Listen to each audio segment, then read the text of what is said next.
was just thinking as I was out earlier playing disc golf with my boy Daniel.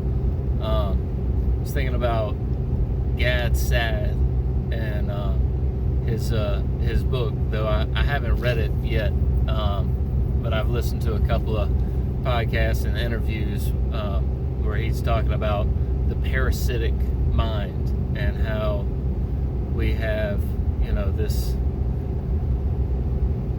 current ideology, this really Marxist ideology that really infects a lot of people's thinking and thought process today, and how it is like a parasite, and that it feeds off of you and drains you, and keeps you from thinking clearly.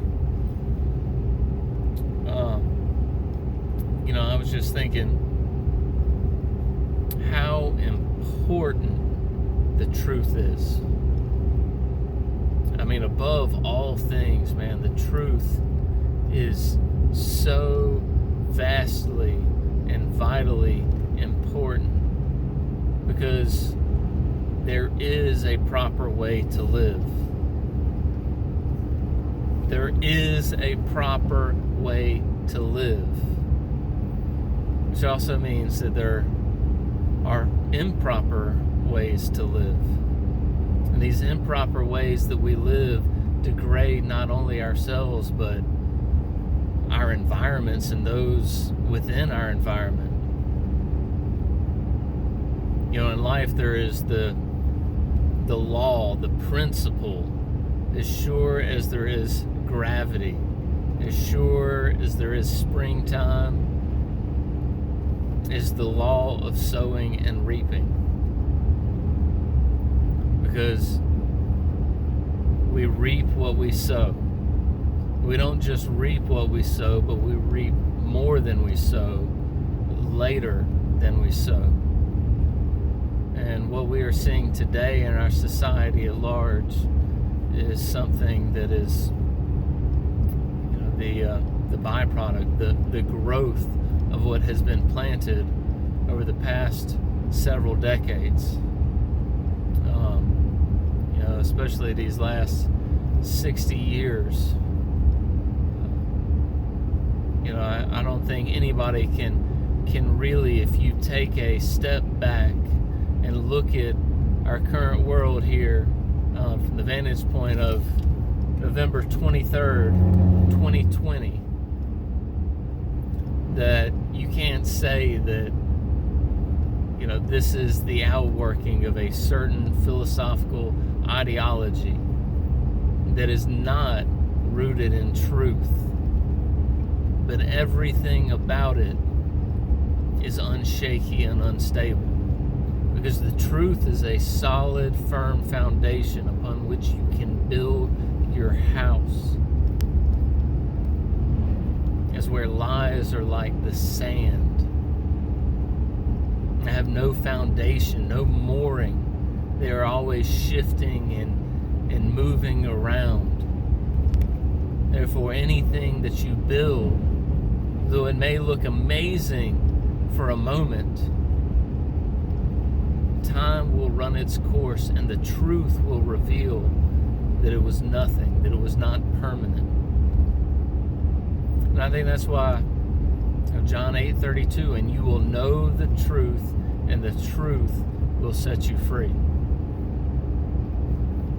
I mean, there's freedom in the truth, yet it's an often hard thing to confront, because when we don't see things properly, when our view is distorted, and we have believed a lie rather than the truth, that means that we have to change. I cannot, in my own strength and power, conform the truth to be what I want it to be. The truth is, regardless of what I may want or desire or hope or strive for. And if the truth will set us free, then it is vitally important that we know the truth. I mean, Christ, he said himself, Jesus said, I am the way, the truth, and the life. If he's making a claim like that, shouldn't we want to make sure that, hey, if this dude is who he says he is, like we want to make sure, we want to verify. Why? Because the truth matters. There's importance in that. I would say that there's enough people that have verified it themselves and have gone down the hole of trying to do so and have come away with the conclusion that there is no other possibility than to believe that Jesus is exactly who he claims to be, that he is the truth. But that's not something you can accept. It is a claim that every person must individually verify. This isn't something that you can take somebody else's word on, because this affects every aspect of our individual lives. It doesn't matter what I say. It doesn't matter what you say. You know, it matters what we know to be true. And is that rooted in the reality of truth? Because my believing something doesn't necessarily affect your believing. I mean, I guess it could to a certain extent, but this is something that's so true, like you have to accept it, because it has to be a principle, a guiding truth that guides you. And in order for something to guide you, you have to believe it, because we act out of our beliefs. And that's why, once again, Gatz had the parasitic mind. There are so many thought patterns in this world today. This social justice movement, where we think, justice, absolutely, we want justice, we want righteousness. But social justice is not true justice. It is a distortion of God's true justice. But if we believe that lie, that someone has merely because of wrongdoing and class warfare and the oppressed versus the oppressor in terms of mere power, we miss a whole lot of other things. I think it's a cheap blanket covering. I think Thomas Sowell speaks to this in his book, The Vision of the Anointed. I think he also speaks to it in a conflict of visions.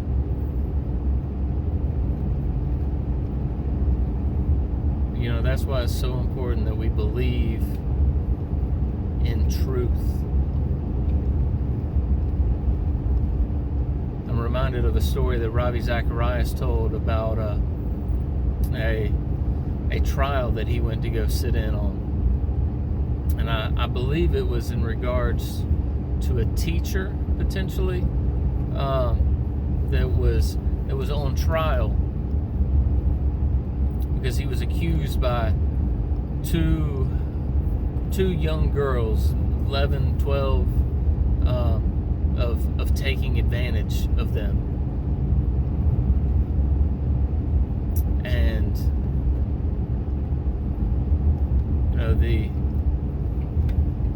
the crux of the matter is, what is the truth of that situation?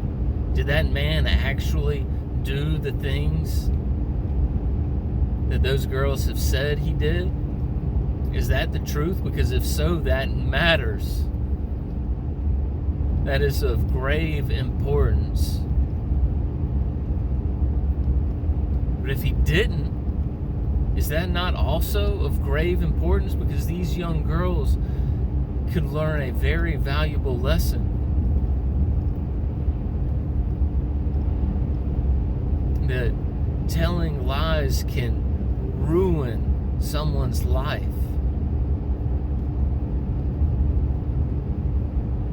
And how many other frauds would be perpetrated through deception down their lives, which would ruin how many countless relationships and other people on a professional level. But regardless, the truth matters. What really happened matters, because truth matters. There is no escaping it. You cannot live your life without believing that truth matters. Too many people today want to play games about the truth. Well, that might be true for you, but it's not true for me. I'm not talking about subjective things about what's your favorite color, what's your favorite ice cream, what's your favorite band, what's your favorite movie. Those things are subjective. Now, I think there is an overarching element that goes through some of those things, such as art. But, you know, the taste, the preference is subjective, but fundamental truth of what is right and wrong is not subjective, because it is rooted in a transcendent truth, a transcendent universal truth that is constant throughout all space, time, throughout everything. And that is because it is rooted in the great I am. And if we want to know that truth and who that truth is, because it has been personified, came to earth over 2,000 years ago, was born of a virgin who lived a sinless life to pay the price for my sinful life by giving his life as a sacrifice, a willing sacrifice given freely to all who would believe. And that's why so many people talk about, man, how come there's only one way? Like, you got to be kidding me. Just one way for people to be saved, for people to enter paradise? There's only one way? That just seems so narrow-minded. You know, the truth is singular. You know? I mean, gravity applies to everybody, but it's just one law. The thing with Christ, with Jesus dying on the cross being the only way to gain salvation, to be reconciled to the creator of everything, the perfect one, is actually the greatest thing in the world, because there is no barrier. It is free and available to everyone. No one is discriminated against based off of gender, based off of racial or ethnic considerations, based off of physical ability, mental ability. It is freely offered to all, and the only thing that we must do to receive it is receive it, is to believe it and accept it as true and live in light of that truth. And you will know the truth, and the truth will set you free.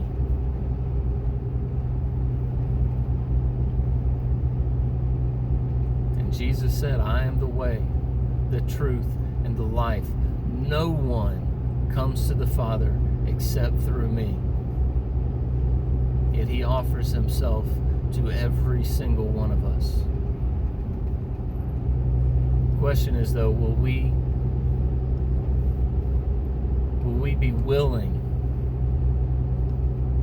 to humble ourselves and accept that truth? Because I think that's what so many people find so offensive about the gospel, is the fact that I can't earn it. It's not something I deserve. And I'm telling you, it's a flesh and blood person that I am. I know how hard that is, because I want to know that I earned some things. You know, that's the world that we live in. And I don't think that that's always bad, because we need to work for things. But at the same time, we have to be willing to accept grace. And there is no greater grace than that of the Father through giving of His Son to pay for our penalty, because a sin against an eternal God is an eternal sin. And even if we sin against somebody, we go, well, man, I had never done anything against God. I think if we were all honest, we would realize that we have sinned against God. But even if we say that we haven't, any honest, truthful person, yet again, truth matters. Any honest, truthful person would have to admit that they have at least sinned against somebody else. And what does that mean? That we've sinned against somebody else? Well, they're not God. Oh, but no. Because whose image do we bear? We are made in the image of God, and when we sin against our fellow man, we have sinned against their Creator. Therefore, all of us have fallen short. All have sinned and fall short of the glory of God.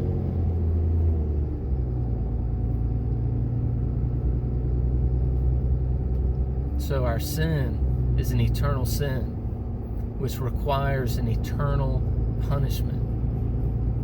And this is something that we can either pay ourselves through the giving of our eternity to be forever separated from the one who is perfect and holy, and who from all good emanates and originates. So we can either choose to accept that punishment on ourselves, and that is the definition of hell, is to be separated from all that is good. If you think that, oh, I'd rather just, I'd rather have my good time in hell than have to worry about all this stuff now in the present, or even have to worry about going to heaven, I'm going to tell you right now that your view of the eternal is incredibly flawed.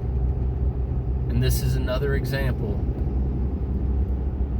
of 100% why truth matters. Because if you believe that hell would be a better place to spend eternity than heaven, you have zero clue of what hell really looks like.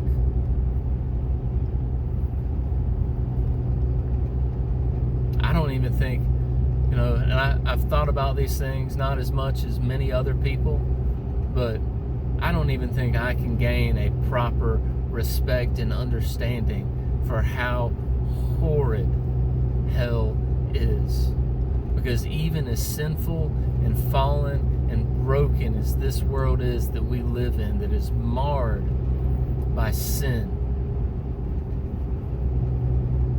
God's goodness still reigns. And that is why we can know that He works all things together for good for those who are called according to His purpose. Because even in the tragedy, God is there. Because God does not conquer despite evil. He will conquer through evil. It was evil that nailed an innocent man to a cross in the stead of a murderer. And yet it was through that evil that God accomplished His greatest good, the redemption of all mankind.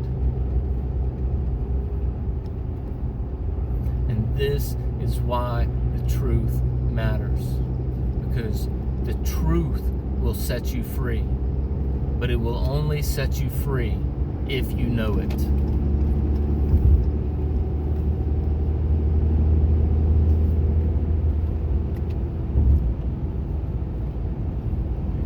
So ask yourself and really, really evaluate, is what I believe rooted in truth? Because if it is not, everything in your world may look peachy right now, may look pristine, even despite all the stuff that's going on in the world right now.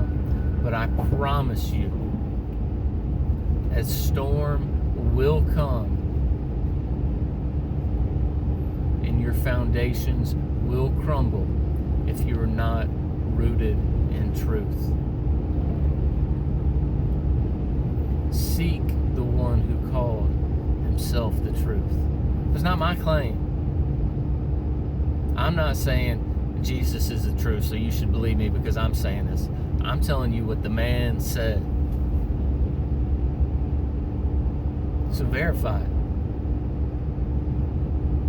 I mean, I read C.S. Lewis this morning. He said, what was it?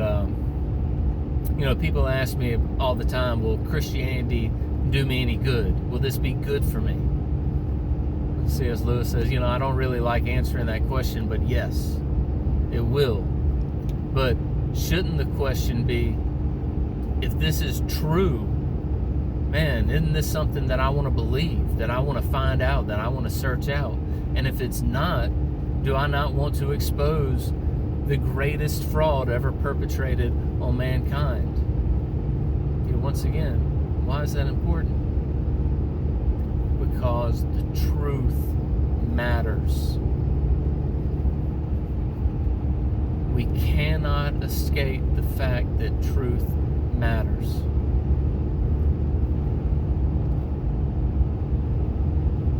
So take the time. Think for yourself. Seek wisdom and counsel. And I would suggest go to the book. Open up the Bible, which is God's word to us. See what it says.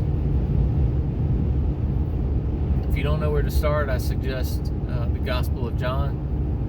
21 chapters, read a chapter a day, take you 3 weeks. They're real short chapters. You read a chapter in 10, 15 minutes. And ask God to show you.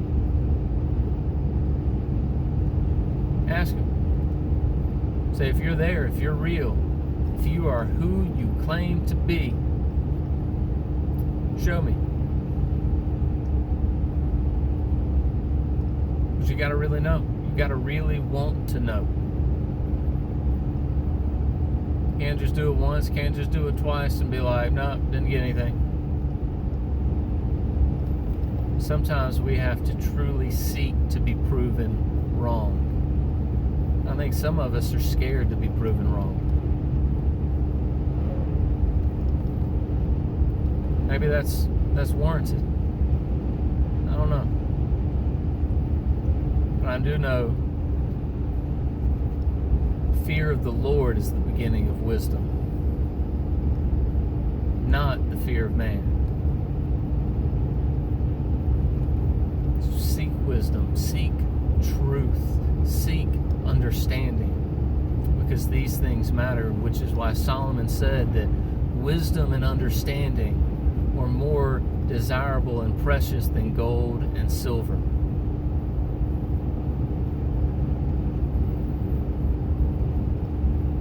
Her profits are better than gold, and her return better than silver.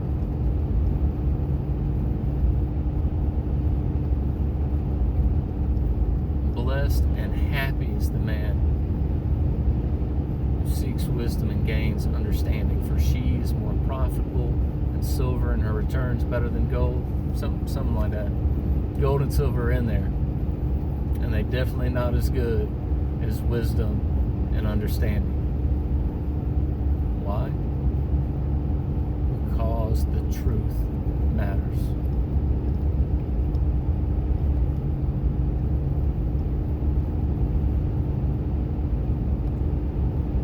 Learn what the truth is.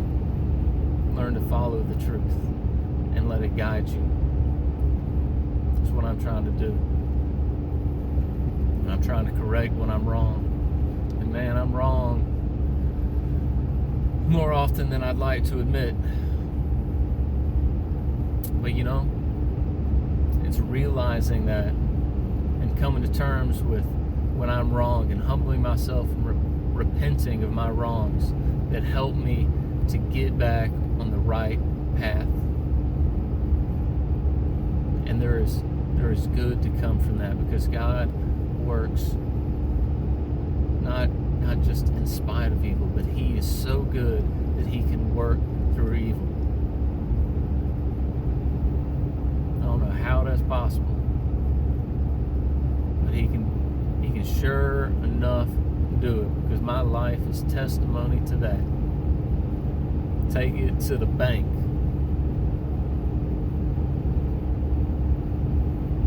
So I'm going to leave that thought with you. I hope you really think about these things, especially if you made it this far on this obscure video in the recesses of YouTube and the interweb. There's some truth trying to be spoken into your life right now. Do not dismiss it.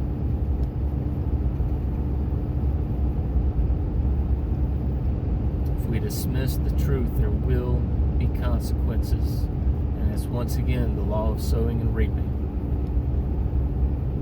We don't just reap what we sow, we reap more than we sow later than we sow. So figure out what you're sowing, so you can reap a bountiful harvest. Not just for you, but for those around you as well.